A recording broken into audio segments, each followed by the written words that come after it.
Okay, I'm here. I'm gonna do this. I wanted to make this video because I wanted to share that I am autistic. I got my official diagnosis near the end of March, and the psychologist who diagnosed me had sort of, I don't want to say not, she had kind of warned me that this might not be something that I want to share with everyone because there was a lot of stigma attached to the word autism and a lot of assumptions. I decided that despite that, I do want to share because I would rather push back against that stigma rather than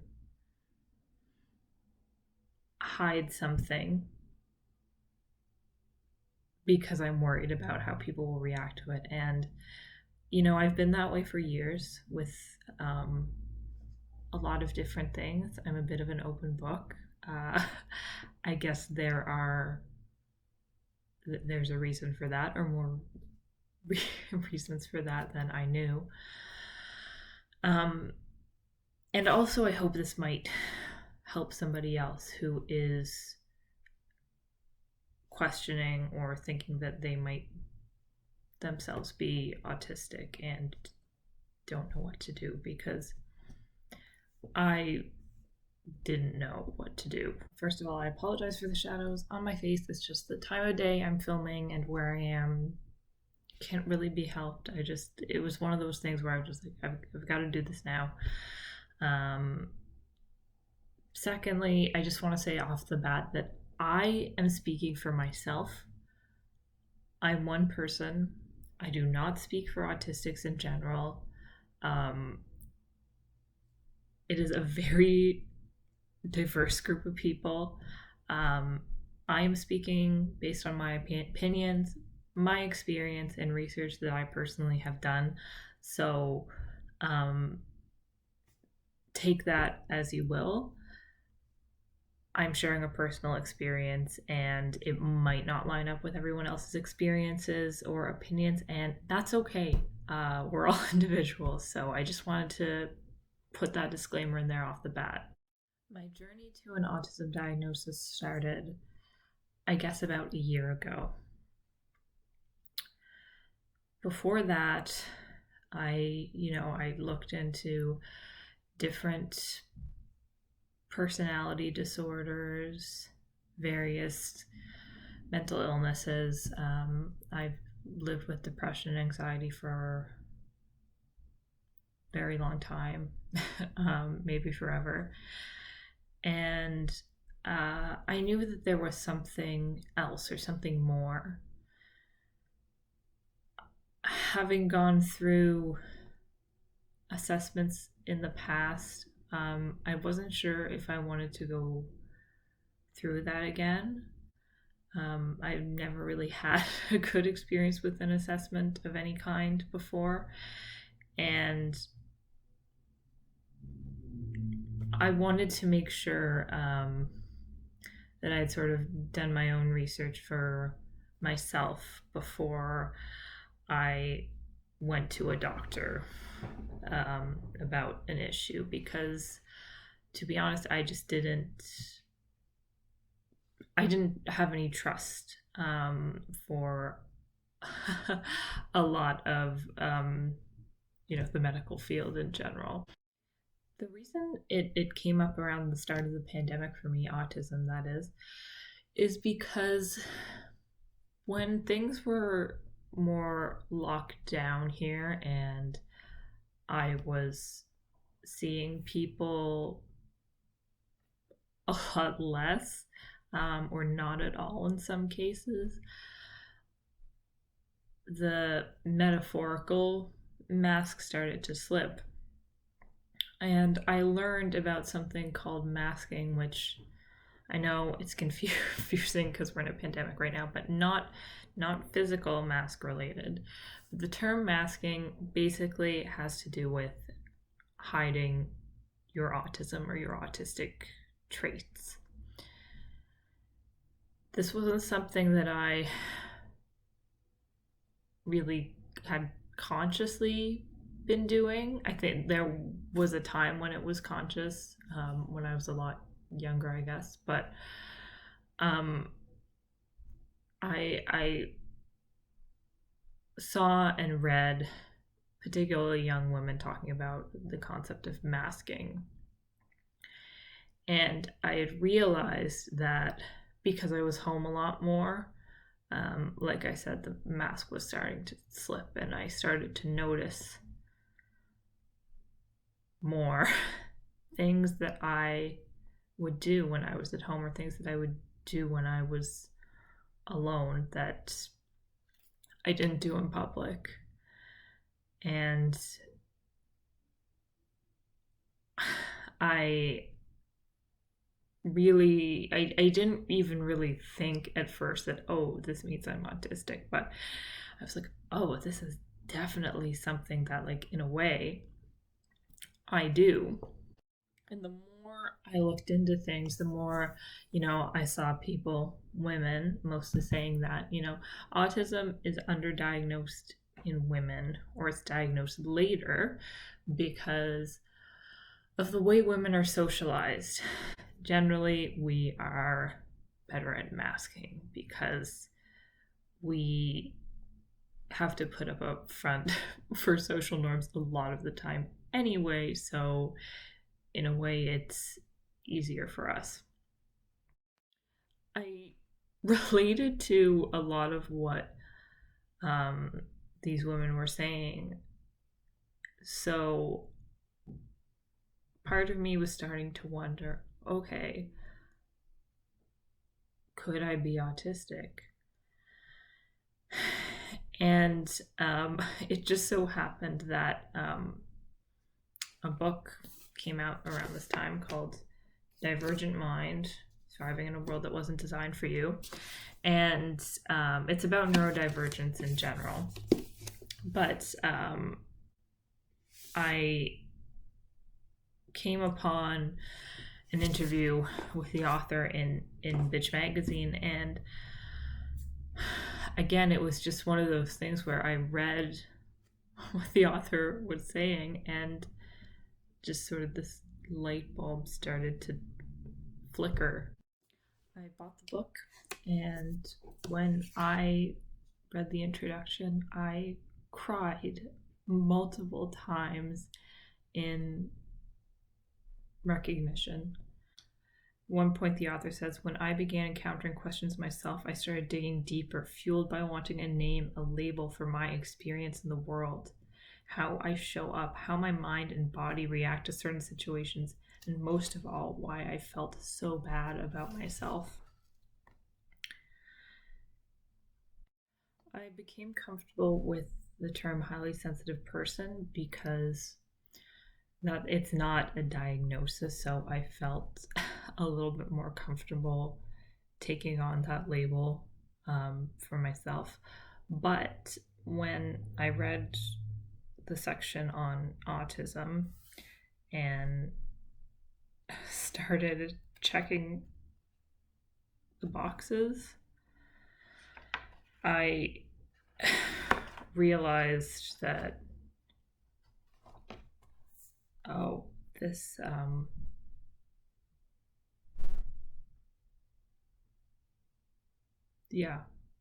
this could be me.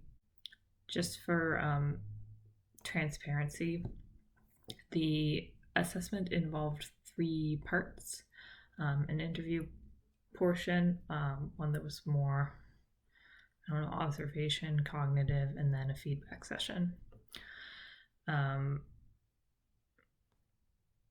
Those 3 sessions were about $600 each, so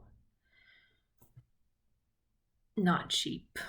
When I finally got the diagnosis, I really felt like 28 years of my life had been leading up to this point, because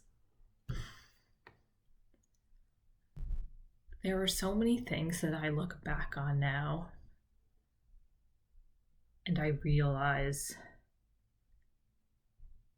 it was part of autism. It sounds trite to say, oh, I always knew I was different, but really, really, as a kid, I remember feeling like either I was an alien or the people around me like were secretly aliens and had replaced all the humans, because I did not understand people, and a lot of the time I still don't. I just pretend that I do. And I really wish that people in general, especially like, employers, teachers, whoever, I wish that there were space in the world for people whose brains just work a little bit differently. I so wish that, because that would have saved me so much guilt and shame. I don't know how to make the lighting work here. What was I saying? Yeah, a lot of guilt and shame. And I especially in school, I remember being constantly overwhelmed. Even though I was, a quote unquote good student for the most part, I was always overwhelmed, always stressed. But I never really caused trouble. And even so, there were teachers that, I don't know, being like, as a kid, I found that being loud, being excitable, being bouncy, that didn't work for people. Nobody wanted that. Nobody wanted that from me.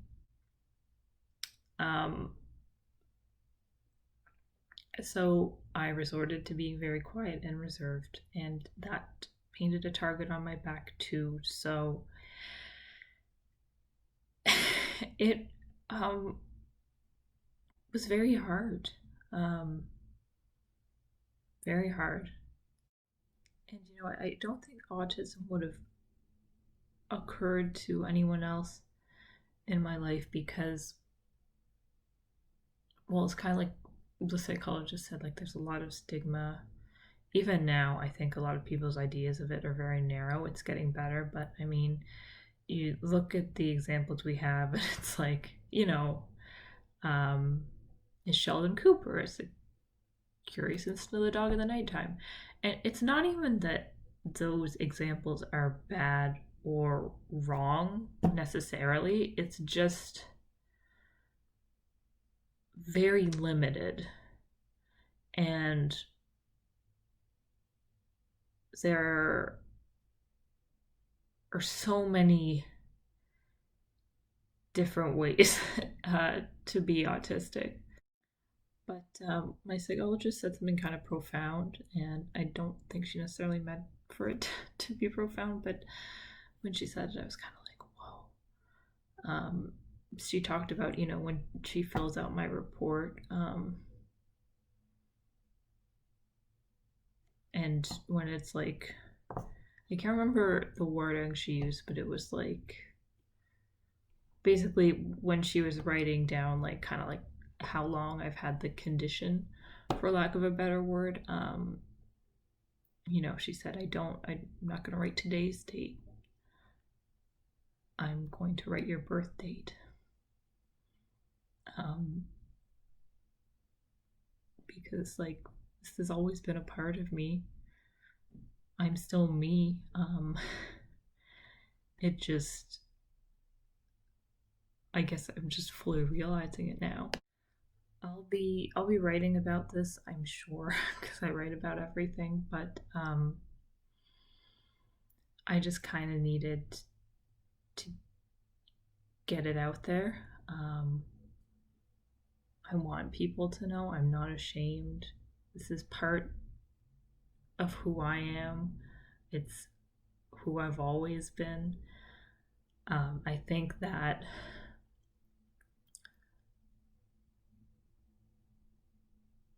knowing this gives me a lot more gateways to learn about myself, to understand myself, to know what works for me and what doesn't. And hopefully I, going forward will be able to do work for people who appreciate my differences as well as my abilities and my talents, because I have those as well. I feel like maybe I'd originally had more to say, but I think that maybe this is going to have to be that. This is going to have to be it for now. And again, hopefully this is something I will write about soon. I just need to take some time to,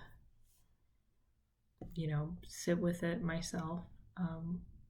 I'm really happy. I'm really relieved. For me, this is really big news, good news. And, if you have any questions, I welcome them within reason, obviously. If your questions are like, can I see your papers? Can you, give me proof? Then no, I don't. I don't feel the need to give that to anyone, and I think that it's unfortunate that we need to see papers to believe in people's disabilities. Invisible disabilities exist, and